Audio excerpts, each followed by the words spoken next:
mistakes indeed. Will Turkey's election result help to suffocate ISIL? Well, I pray and hope and even now dare to believe so.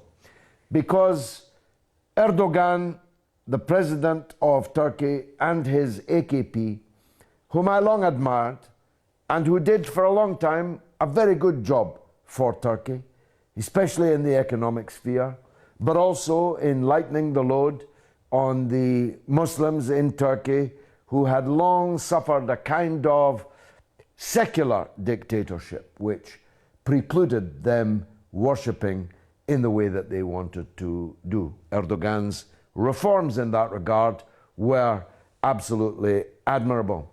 And his foreign policy in the beginning was too. It was based on the concept that Turkey wanted to have no quarrels with the neighbours. And it ended up having quarrels and more with all of its neighbours. And it's been all downhill these last few years for President Erdogan. But this week it reached the nadir, the worst result since taking power in 2002, 13 years ago, was suffered. Erdogan wasn't on the ballot paper, but his plans to become effectively the Sultan of Turkey were thwarted. He had hoped that he could get a 2/3 majority in the Turkish parliament in the elections this week. In fact, he lost the election heavily. He lost his majority. His vote was down at 41%, still a very big vote, but way, way short of 66%, which was his goal. And now he needs a coalition partner in order to continue to rule at all. And the only likely coalition partner has, as one of its main conditions, an end to Turkey's endless support for ISIL, Al-Qaeda, and the Takfiri cause in Syria in general. It is inexplicable to me why the Turkish state, which would never tolerate the likes of ISIL or Al-Qaeda running their own country, wanted to see them ruling in Syria. They have opened their 500-mile border with Syria to any and all who wanted to go there from any country in the world and create murder and mayhem in Syria.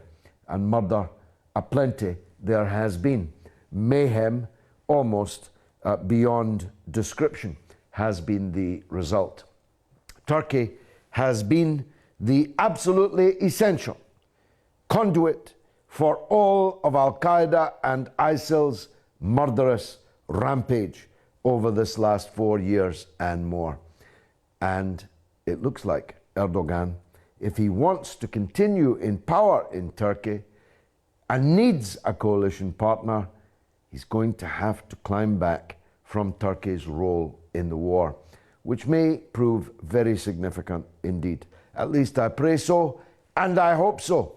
So that's the first question. Will Turkey's election result help suffocate ISIL? Incidentally, the left of centre Kurdish coalition, a coalition between Kurdish politicians and left-wing people, surmounted the very artificially high hurdle that you have to poll in order to even get into the Turkish parliament, a 10% threshold. They easily surmounted it. And so they are now the most likely, indeed, probably the only coalition partner that would in any way stabilize the political situation in Turkey, which will have implications for Turkey's Kurdish policy as well as their Syria policy.